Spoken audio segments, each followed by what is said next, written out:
todos, sejam bem-vindos a mais um AgroJovem Podcast. E hoje nós vamos falar um pouquinho de mercado internacional, os riscos, as oportunidades, as variações, o que está acontecendo com a produção de grãos, produção de frango, laranja. Vamos entender um pouco como que está esse cenário hoje. E para falar de um assunto tão importante, nada melhor do que sempre chamar lá os especialistas lá da CNA, que é a Confederação Nacional de Agricultura. Já conversamos em alguns momentos com o Lucas, já conversamos com o Bruno Luque, que é o diretor técnico, falando de diversos assuntos. Mas hoje nós trazemos aqui a Helena Castellani, ela que também faz parte do time técnico lá da CNA de Relações Internacionais. Ela vai trazer um pouquinho desse contexto para nós. Seja bem-vinda, Helena, tudo bem? Como é que tá? Tudo bem, Lucas? Já me apresentando, olá pessoal, eu sou a Helena. Eu queria agradecer pela oportunidade de conversar, bater um papo com você sobre esse assunto e já me colocar à disposição, como você falou. Eu sou assessora de Relações Internacionais lá da CNA. Então, produtores, né, que estão nos escutando e também o público em geral, não hesitem em me procurar, podem entrar em contato pelos canais de comunicação da CNA. E pelos canais aí que o Lucas vai colocar na descrição depois. Isso mesmo, vai estar aqui no link da descrição, seja YouTube e Spotify. E, Helena, como é que é o seu trabalho hoje na CNA? Você trabalha especificamente em qual atividade hoje? Então, é um pouco complicadinho de explicar, porque minha formação é na medicina veterinária, né? Eu sou médica veterinária, porém, eu trabalho fechadinha no escritório, avaliando dados de mercado. A gente também trabalha lá na CNA oportunidades de abertura de mercados novos para os produtos brasileiros. A gente trabalha com a promoção comercial, com a capacitação em comércio internacional para pequenos e médios produtores, e a gente também faz a defesa de interesses do produtor rural brasileiro a nível internacional, né? Então a gente discute legislações, medidas tarifárias, medidas sanitárias que às vezes são dificuldades, né, para o produto brasileiro acessar outros mercados. E aí, em conjunto com o MAPA e com a articulação também do MRE, que é o Ministério de Relações Exteriores, a gente tem muitas oportunidades para debater esses assuntos e agregar um valor aí para o nosso produto, fazer ele chegar em mais países, mais mercados. Isso aí, é um papel importantíssimo, né? Sempre tentando aí no final do dia levar, abrir mercados e criar oportunidades aí para o produto brasileiro, né? Seja ele proteína, seja produção de grãos, muito bom. E hoje, Ana, como que está o cenário dessas exportações, do mercado para o Brasil? Porque a gente ainda está num cenário de guerra, de certa maneira, a gente está passando por uma questão política já logo americana, que pode também ter alguma certa influência. A gente está com essas, na mídia aí mais recente, muitas dessas reuniões com os BRICS, não sei a interferência que isso pode ter, talvez você pode nos passar um pouquinho. Como é que está esse contexto hoje, assim? Legal, Lucas. Bom, o mercado internacional como um todo, e não seria diferente para o setor agropecuário, ele é muito dinâmico, né? Como você já colocou, ele fica à mercê aí dessas movimentações das relações entre os países. Então, o produtor aí experienciou um ano de pandemia, seguido de um ano de guerra, com altíssimos custos, né, para os fertilizantes, para o diesel, para N produtos que são matérias-primas fundamentais da produção, mas também teve uma recompensa no preço, né? O preço estava bem favorável para a maior parte aí das commodities que a gente exporta. E agora a gente está vendo já um cenário um pouquinho mais de queda. Ainda assim, no ano de 2022, o setor agropecuário brasileiro foi responsável por quase 160 bilhões de dólares das exportações do Brasil. Isso dá quase aí 50%. O Mato Grosso foi o estado recordista nas exportações do agro, até porque o nosso principal produto de exportação é o complexo soja. E o Mato Grosso compete direto com o Paraná, meu estado do coração, mas atualmente é o maior produtor de soja do Brasil, então tá aí na pole position. Nesse ano já de 2023, a gente está seguindo um caminho parecido, um ritmo também muito intenso de exportações dos produtos agropecuários brasileiros.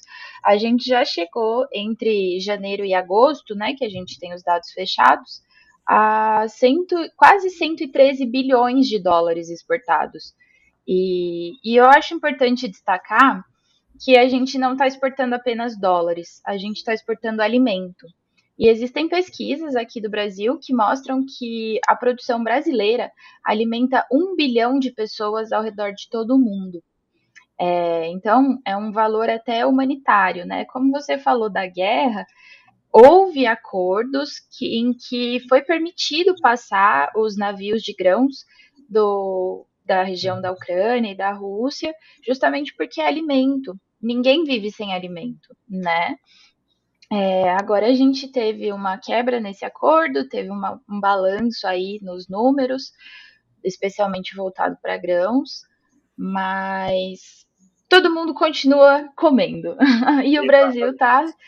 está sempre pronto para fornecer cada vez mais alimento, com uma produção que a gente sabe que é muito baseada em sustentabilidade e tecnologia, né? Essa quebra de acordo que aconteceu ali na Rússia com a Ucrânia, ela vai impactar um pouco a oferta, a demanda do produto e ocasionalmente a oferta que vai acabar ficando à mercê, né, em estoque. E isso já refletiu de alguma maneira no que a gente vê em preço ou exportações agora ou ainda não tem relação? Teve um balanço aí nos preços, né? Em relação às ofertas, as distâncias são muito grandes, então a gente vai ver um reflexo um pouco maior. Começou a ver agora, né? Porque essa quebra já foi há quase 40 dias, salvo engano. Contudo, vale lembrar que a Ucrânia e a Rússia já estão em guerra há 2 anos, né? Então, essa produção e os estoques não estão mais estáveis, evidentemente. O que é importante é que essa região é um canal de escoamento da produção. Então, muita coisa que é produzida também ao redor passa por lá. Então, existe o risco, né, de passar com essas cargas, o aumento do preço dos fretes por causa disso, e então reflete no produto final.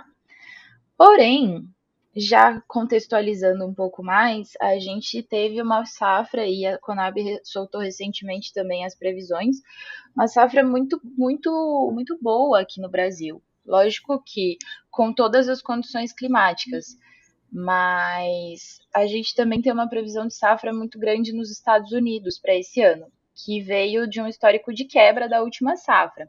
Uhum. E em relação a preços, né? Com maior oferta, evidentemente a gente vai ter uma queda nos preços no geral. E a dica que eu deixo aqui é que o produtor não espere encontrar os preços que existiam em 2020, 2021 até 2022, porque dificilmente a gente vai chegar novamente nesses patamares. Então, muita atenção, produtor rural, cuidado com as estratégias que você vai usar para vender a sua produção, né? Exatamente. Eu estava conversando, Helena, com uma produtora rural aqui, inclusive o último podcast foi com ela, que é a Raquel Vedman, e a gente falando, olha que o preço que tá a soja, o produtor pode não estar gostando, mas eu tô achando que tá na alta esse preço aí, né? Porque vai ter soja esse ano e isso aí vai refletir, não tem outra maneira, né? Acaba refletindo e o produtor, como ele já tem conta para pagar lá na frente, talvez está na Pois hora de é, fazer negócio, né? Isso travar um preço, ver como que vai equilibrar esse custo, né? é Mas, exatamente. mas por outro lado, né, para quem produz frango, para quem produz tilápia, até para o pessoal do leite que oferece um concentrado aí para o confinamento de bovinos, a queda dos preços dos grãos é um cenário muito positivo. Esse pessoal E pro sofreu aí. suinocultor, né, Helena? Pro suinocultor, vamos ajudar o suinocultor. Poxa, não posso esquecer do suinocultor também.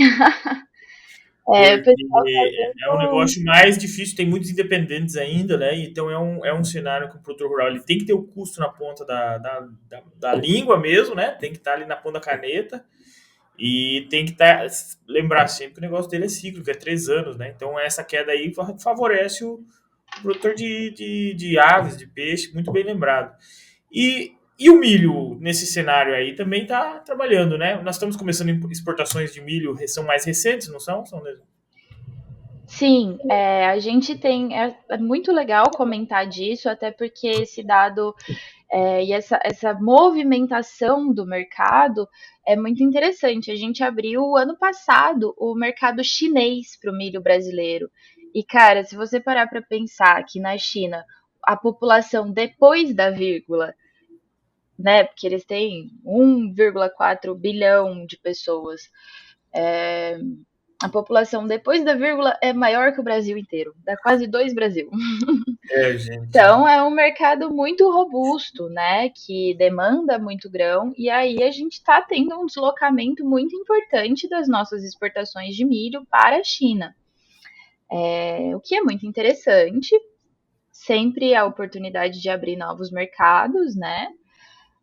O cuidado e o esforço que a gente tem tentado fazer é muito mais no sentido de evitar a concentração do mercado. Então, recomendável, né, não depositar todos os nossos ovos na mesma cesta. Se a gente ficar muito dependente de um país, existe um risco, né?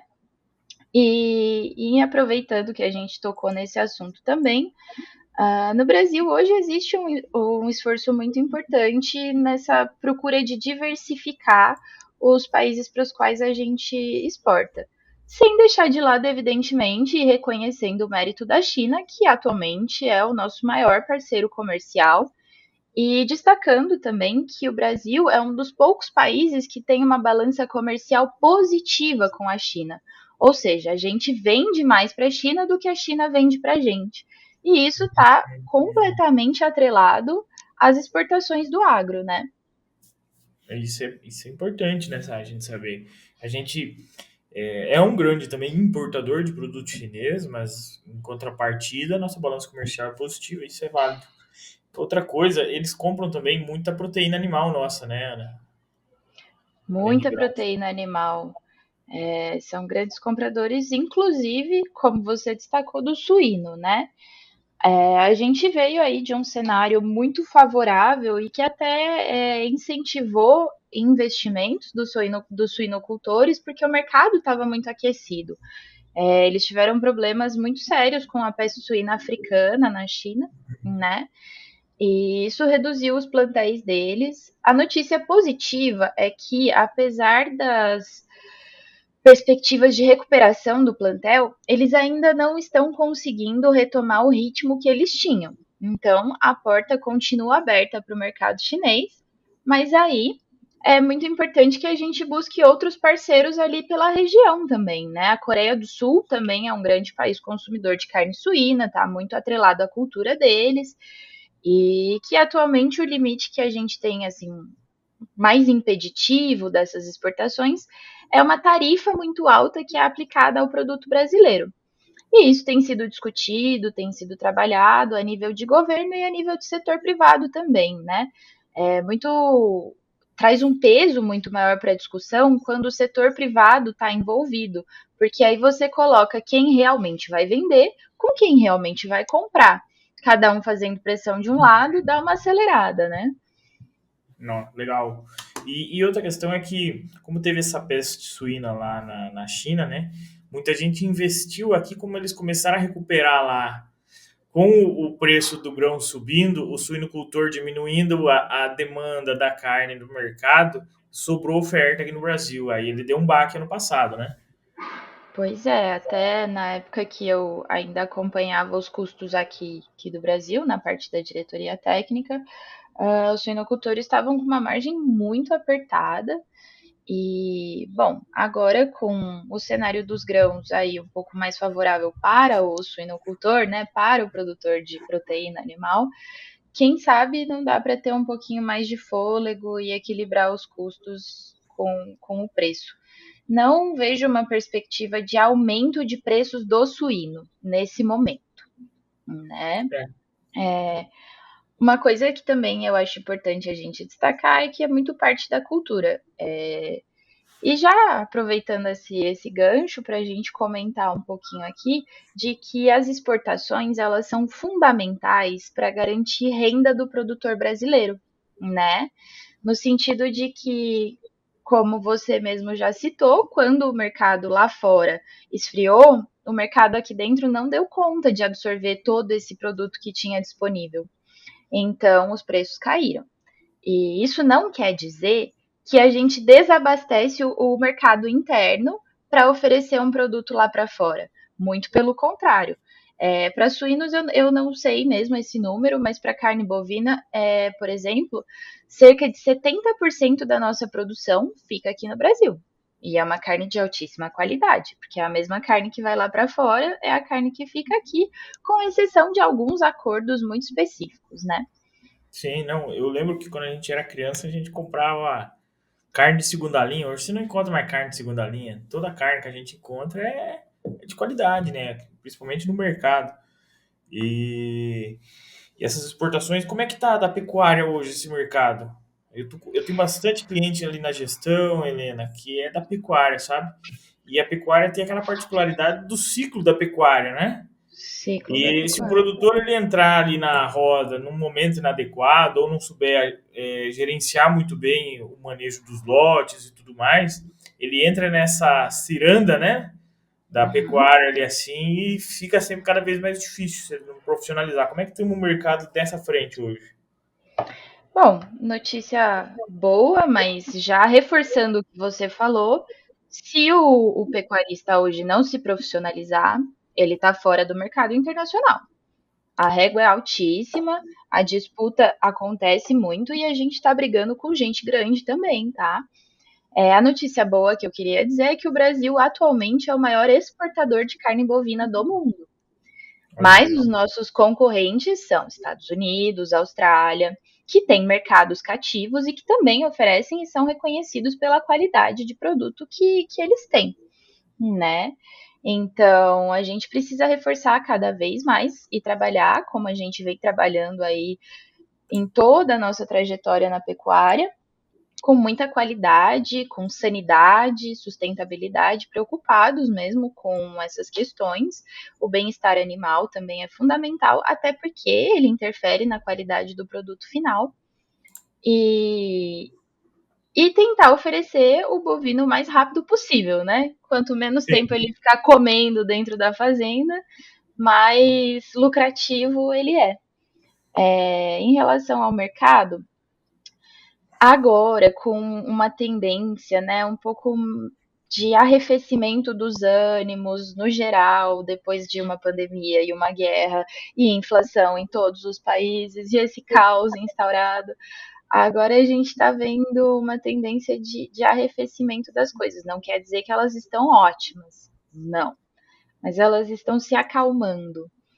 E assim, a renda dos países, os PIBs, as produções, os crescimentos desses países vão se estabilizando também, voltando aos níveis mais normais.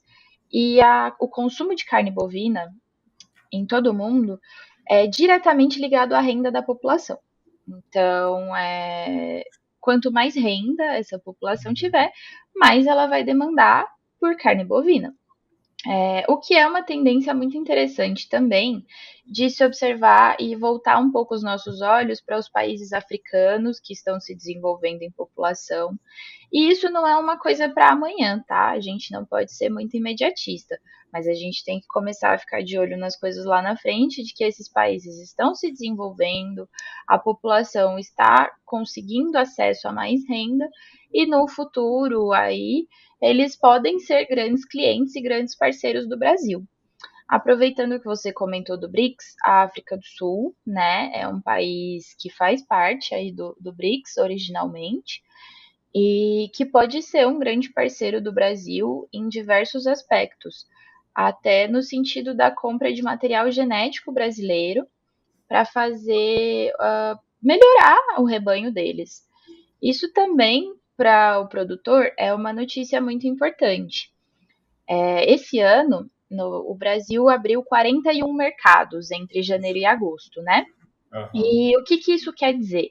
Não necessariamente a gente passou a exportar para 41 novos países, mas a gente foi habilitado a exportar novos produtos para países com os quais a gente provavelmente já tem alguma relação comercial. E os principais produtos que foram abertos são produtos de origem animal. Tem um destaque muito grande para a genética bovina, né? Diversos países aí com um clima um pouco mais tropical, mais próximo do Brasil, têm nos visto como uma referência para a genética, para animais tropicalizados e que vão ser melhores adaptados às condições climáticas que esses países possuem. Então, também é uma questão a ser trabalhada e para manter um ponto de atenção, né? Produtor fique atento aí a essa movimentação que pode acontecer. Você comentou aí da exportação da genética, né, gado bovino. Eu vi também, a gente, né, vi um pouco de notícia, vi nos aeroportos, né, o pessoal mandando boi para fora, né? Uhum, Você sabe uhum. dizer, isso era touro, isso era boi em quantidade? O que que era? Era uma raça específica? Isso tende a ser um mercado para o pecuarista ou é algo mais profissionalizado? É algo mais é um setor, é um nicho que tem só ali? Como é que você ouviu É um falar setor, disso? é um setor bem nichado, né? A gente teve algumas até limitações dessas exportações de bovinos vivos, justamente pelo bem-estar animal, mas as regras aqui do Brasil são muito rígidas, o que é muito bom, porque esses animais vão sair daqui com a garantia de todo o manejo muito adequado durante todo o transporte. Ainda assim, é um mercado bem nichado.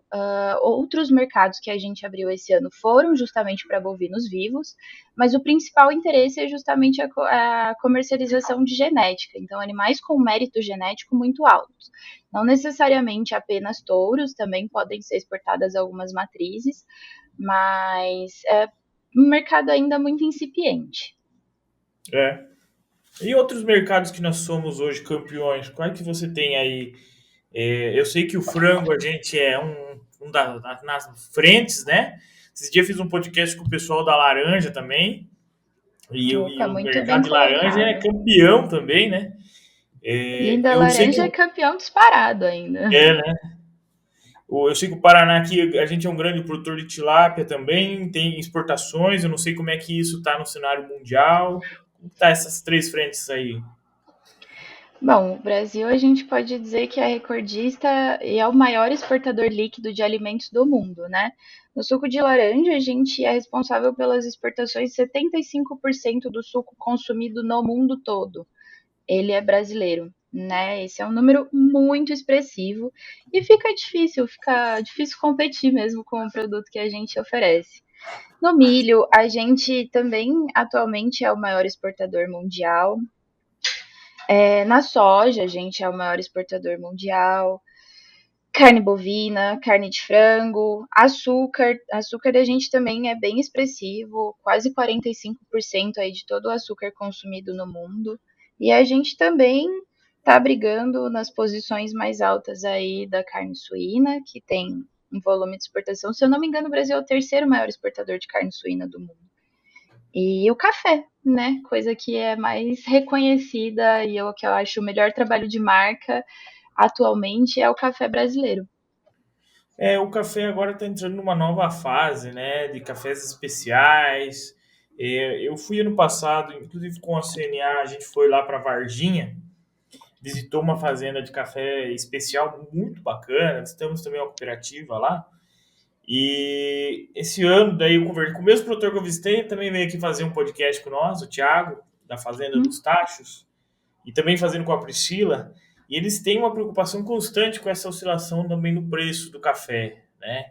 Claro que quem está indo para o café especial está saindo na frente com uma qualidade ali, né? Está ganhando um valor agregado no produto muito melhor e, acaba ganhando mais dinheiro com isso, logicamente. Mas o pessoal que ainda faz muito café commodity tem sempre essa preocupação com a oscilação de preço. Como é que está o café nesse cenário hoje? Nós estamos melhorando, pelo menos, estamos aumentando a exportação. Como é que está esse cenário do café? Bom, já vou adiantando que do café eu sou muito mais apreciadora do que analista de mercado, mas no geral, assim como outras commodities, a gente enfrenta mesmo uma oscilação de preços e é muito, muito complicado porque o produtor tem 2 anos, né, de tempo de preparo do café até ele chegar a ser exportado. A gente tem um mercado bem aquecido de cafés verdes que o Brasil vende, né? Que são esses cafés já não tão especiais, assim, com um padrão de qualidade mais elevado. A demanda mundial tende a aumentar, até por questões culturais que estão sendo diversificadas, se eu puder colocar dessa forma, né?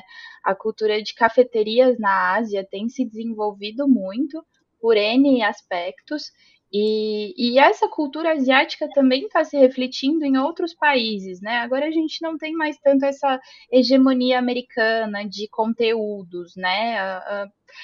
Os países asiáticos estão trazendo um pouco da cultura deles também, e isso faz a demanda por cafés aumentar. E não só o café preto coado que a gente gosta tanto, mas todas as bebidas com cafés, os cafés em cápsulas, tendem a ser mais consumidos.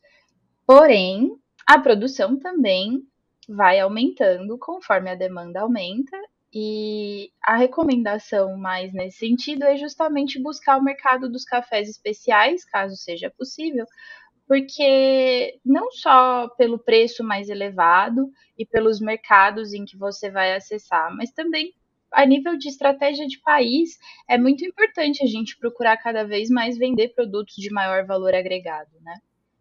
Com certeza. Isso. E fazer o dinheiro rodar aqui dentro também, né? E qualidade, Claro. logicamente. Outra coisa que agora que eu tava lembrando aqui, Ana, a gente, claro, está sempre aumentando a produção, nós estamos aumentando a área em algumas regiões do Brasil, produtores investindo em diferentes atividades rurais para ter sempre alternativas, diminuir o risco do negócio, ter alternativas fontes de renda. Mas para isso a gente tem que também estar olhando lá para fora de aonde a gente pode exportar, quais que são os novos países que a gente pode se virar parceiros. Porque a China é um grande comprador, mas também não podemos ficar refém da China. Então, assim, para que direção a gente pode começar a olhar pensando nos produtos que nós somos bons hoje, né? Temos grãos, temos frango, temos suco, temos suínos, temos tilápia, muito bem, entre outros, café, né, propriamente dito. Então, assim, algum lugar vocês estão olhando e abrindo esses mercados. Onde que será que tem um potencial de compra grande para nós? Bom, o nosso segundo maior parceiro depois da China é o mercado mundo islâmico, né? A CNA até fez um curso recentemente a respeito desse mercado para ser desmistificado, mas é um potencial de crescimento de população comprovado já, né? E que eles buscam produtos com a certificação halal, né? Então, talvez pensar um pouco em como conseguir essa certificação para o seu produto, olhar para esse lado do mercado halal é muito importante. E a gente também está buscando novos parceiros e acordos comerciais do Brasil com esses novos parceiros no Sudeste Asiático, na região que é conhecida por ASEAN. E também no Canadá e no México, a gente tem tentado abrir para alguns produtos específicos para ser, como posso dizer, ponta de lança, né? E aí, quando o produto brasileiro começar a entrar nesses países, a gente poder investir em outras cadeias. O mercado de frutas tem sido muito disseminado e usado nesse sentido, até mesmo nos Estados Unidos, tá? E outros países, como eu já comentei também, são os países africanos. Não para esse momento, mas cabe lembrar também que a nível de negociações internacionais, esse é um processo muito moroso, ele demora muito tempo. E o melhor exemplo disso é justamente o acordo entre Mercosul e União Europeia, que está há mais de 20 anos na mesa e com dificuldades ainda na conclusão. A negociação, né? São questões mais políticas até do que propriamente monetárias, né? Assim, cliente tem, né, Helena? Cliente tem. Com certeza.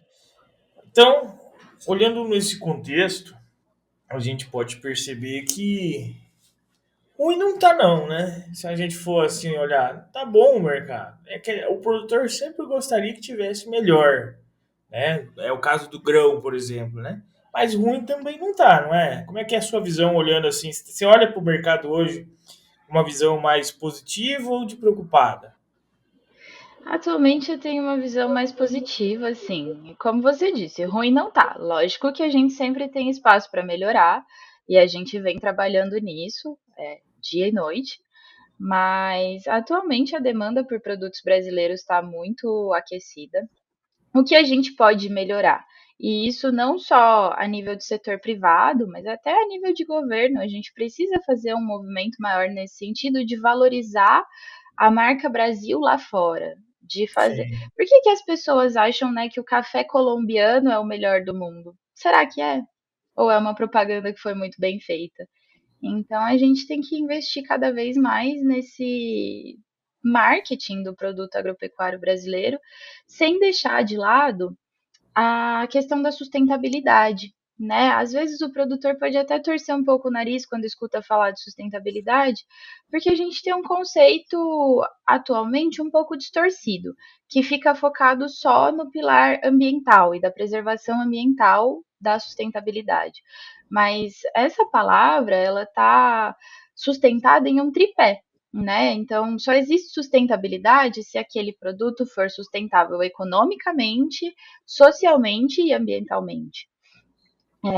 Então, a gente acabou puxando um pouco para um dos lados, né? Ficou uma coisa um pouco enviesada, mas a gente tem que lembrar que o produto brasileiro, além de ter qualidade, de ser produzido por pessoas que são cada vez mais capacitadas e a um preço muito acessível no mercado internacional, a gente também está muito atrelado à preservação ambiental, né? O nosso Código Florestal brasileiro é um dos mais rígidos do mundo e o Brasil é um dos países que tem legalmente maior área de mata nativa preservada. E isso está muito dentro da propriedade rural, né? Experimenta você não ter uma reserva legal para ver o que acontece.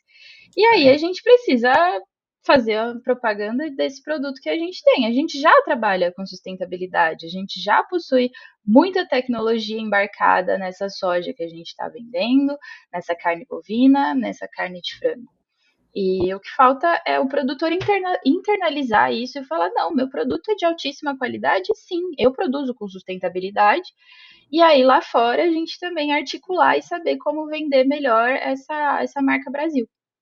Com certeza. Eu acho que é um caminho esse do marketing, a gente ir cada vez profissionalizando, se comunicando melhor, né? Não com uma visão um tanto defensiva, né? Porque a gente vê muitas vezes, o agro, como ele apanha muito, a gente tá sempre se defendendo, né? Mas isso não leva para frente, parece que vive do problema assim, sabe? Aí, o que a gente tem que fazer é um marketing muito mais de comunicação mesmo, mostrar que estamos fazendo bem e o certo, né? E não tentar é, ensinar, às vezes, quem não teve aquela rotina que a gente teve aí de estar no interior, né? Exato. Mas eu pensando aqui, às vezes, como o produtor está pensando, tem muita gente querendo investir, às vezes agora está segurando, mas está de olho em algum mercado. Será que eu vou investir num frango? Será que eu vou investir no tilápia? Será que eu vou para o leite? Será que eu vou para a pecuária? Aumento a área de grãos? Na sua visão, você vê que algumas exportações foram aumentando a sua demanda, ocasionalmente a gente vendendo mais aqui. Aonde que você percebe, não sei se você tem esse número também, né? Aonde que você percebeu um crescimento mais exponencial nos últimos tempos? Um aumento repentino dessa demanda de determinado produto? Porque talvez seja ali que o produtor tem que olhar a oportunidade, né? Bom, Lucas, aí você me deixou numa saia justa, né? É difícil a gente fazer esse tipo de colocação, até pela responsabilidade, né? Vai que o produtor escuta e toma isso como verdade. Mas uma região que tem crescido muito, muito, muito na demanda dos produtos brasileiros é justamente o Sudeste Asiático. A nossa participação lá tem aumentado também, né, em feiras, com representações diplomáticas, com representações do setor agropecuário lá. A CNA, inclusive, tem um escritório em Singapura, né? E então, caso o produtor queira entender um pouco melhor esse mercado, vou fazer uma propaganda da minha casa também, tá?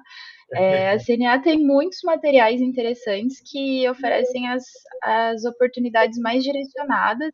São materiais de leitura simples e que estão disponíveis para acesso no site da CNA. Isso aí, isso aí. Que a gente tem que entender aonde que está esse desenvolvimento, que a gente, no final do dia, precisa tomar algumas decisões de investimento e elas são importantes.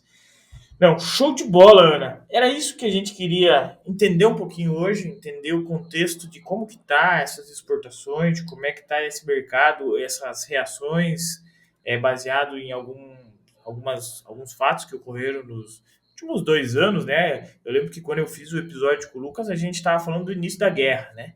E o impacto que aquilo aconteceu. Hoje, já no momento talvez um pouco mais estável, né? O cenário é outro. Mas, e esse contexto, o produtor ele precisa ter uma visão de tratar, isso é um risco ou é uma oportunidade, né? Então, assim, é sempre a pergunta que não quer calar, tá? Mas, e ainda, claro, né? Pensa, ainda tem a questão do El Niño aí descendo chuva aqui no sul e diminuindo lá para E cima, e o mercado vai refletir em breve isso daí também, né? com certeza, os fenômenos climáticos aí que a gente vai encarar esse ano têm que ser acompanhados de perto. A CNA também oferece algumas análises nesse sentido, então não deixem de acessar os materiais que a gente disponibiliza. Mas espero poder ter contribuído aí, Lucas, e trazido uma contextualização um pouco mais dinâmica, mais prática do setor agropecuário e do mercado internacional. Né? Eu acho muito importante a gente trabalhar nesse sentido de que muitas vezes quem está fazendo essas políticas não tem a mínima noção do que é o agro porteira dentro. Só sabe o que é o agro container de soja, navio de soja. Então, tentar trazer essa questão do mercado para o produtor e levar o produtor para o mercado também é um trabalho muito importante que a gente precisa desenvolver cada vez mais e que eu espero poder ter contribuído.